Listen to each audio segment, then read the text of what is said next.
Gusto mo bang magkasahod habang nasa bahay lang? Tara, panoorin mo yung video para matuto ka. Alright guys, magandang hapon. Nasa opisina tayo ni Mrs. at dito araw-araw nga natin gawain, hatid sundo sa kanya. Siyempre, alangan naman ang pabayaan at maglakad siya pa San Antonio, di ba? Hal-hal. Alright. Ito yung guys, ang rason kung bakit kahit wala tayong kinikita dito sa pagbablog, wala pa rin tayong sahod, pero patuloy pa rin tayong lumalaban kahit sangkaterba na yung basher, bahala kayo dyan. Ang importante, masaya. Kung sa English pa, malipayon. Alright!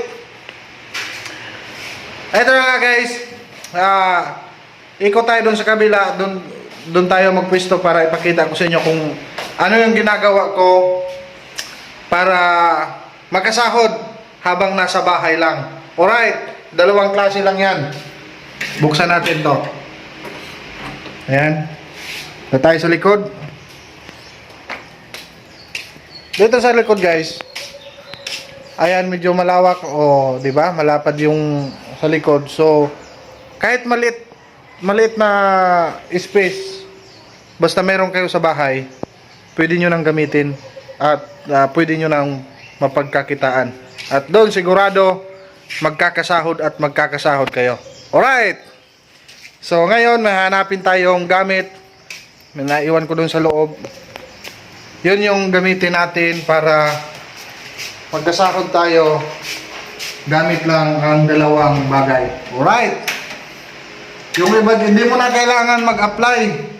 Hindi mo na kailangan mag-provide ng requirements. At di mo na rin kailangan gumastos para makasahod ka o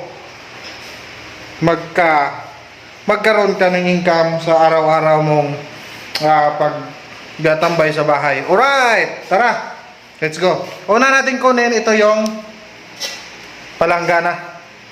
Alright, yung jowa mo wala na palanggana. Alright, so ngayon dito tayo sa CR. Ito lang yung lugar kasi na pwedeng isa sa mga mapagkitaan, pero pwede naman doon sa labas o sa gilid, pwede rin yun. Kikita ka doon, makakasahod ka doon. Alright, hanapan natin ang pwesto, yung cellphone. O diba, o kahit di na, palit natin. Ito yung ginagawa ko guys para magkasahod. Ayan. Ito yung gagamitin natin. O diba?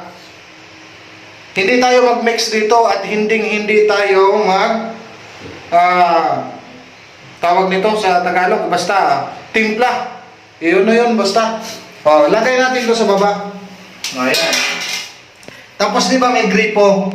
Tapos doon may shower. So, buksan natin to. O, ayan. O, di ba?